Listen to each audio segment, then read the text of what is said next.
Hi, it's Mr. Schneider again. We're trying something a little different. We're going to have the video along with the PowerPoint. This is Unit 2, the political process, easy for me to see, podcast number 5. We're going to talk about two different things in this podcast. The first thing we're going to talk about is evaluating campaign material.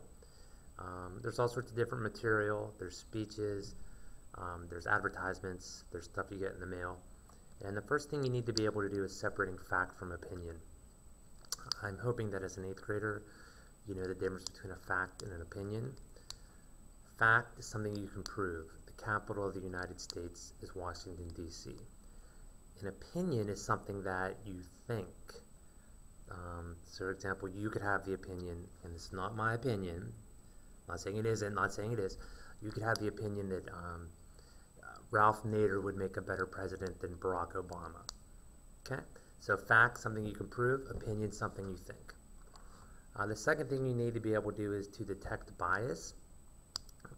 If somebody has bias, that means that they're more likely to report one way than another.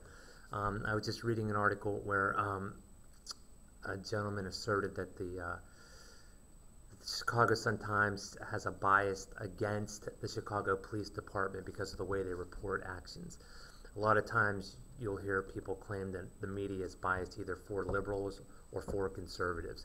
So when you're looking at a piece of literature, just be able to make sure you know if there is a bias, which way that bias leans, and take that into account when you're looking at something.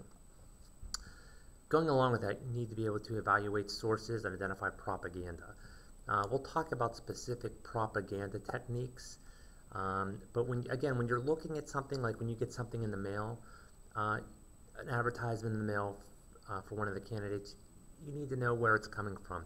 It might have a picture of Barack Obama on it, but if it's a picture that is not very flattering and it's saying things that he hasn't done as president, that's probably the source of that's probably either Mitt Romney's campaign, the Republican Party, or somebody that supports Mitt Romney. So make sure you know where the information is coming from.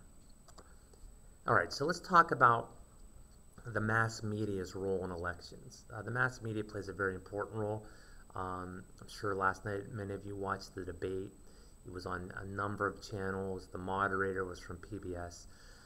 So one of the things the mass media does is they identify candidates. They tell you about the candidates, where they're from, what they stand on, what they've done previously. Now, we have a lot more ways of looking at information because of the internet. A lot more people find information, give information. Candidates have their own websites, they have their own Facebook pages, lots of different things candidates can use, but we still greatly use the mass media to identify candidates. The media emphasizes selected issues. You know, what's important to people right now. I'd say probably the economy is very important, so you're going to see a lot of articles, a lot of opinion pieces in the mass media about the economy. While news gathering organizations mostly are supposed to just give you facts, if you look in, especially newspapers, they have things called op-ed pages.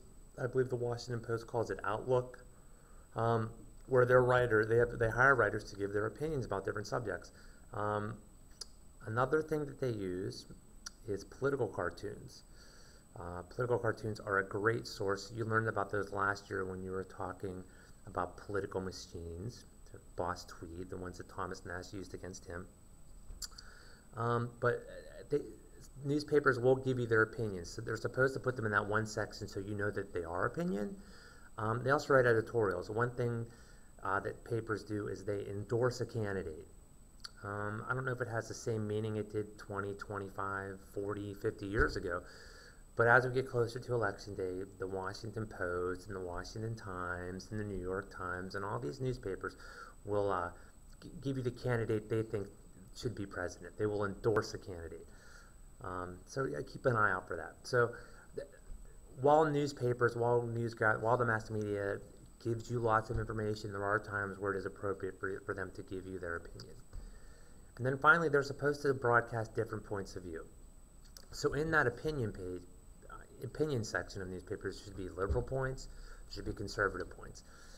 Is that always the case? I can't say that it is. If you look at some of the different newspapers in this area, the Washington Times is very heavily conservative, while the Washington Post is generally considered very liberal. But they are supposed to give both sides. Okay, that's our notes for today. I hope that this worked out. So now you only have to go to one place for your notes. And I have a good day. Oh, and one thing to make sure you watch till the end. I would like you to start bringing in any political ads that your parents receive in the mail. They can be for either candidate, and we're going to start displaying them in the room. So once you've watched this, please start bringing those ads into me. I'd greatly appreciate it. Thanks, and have a good day, everyone.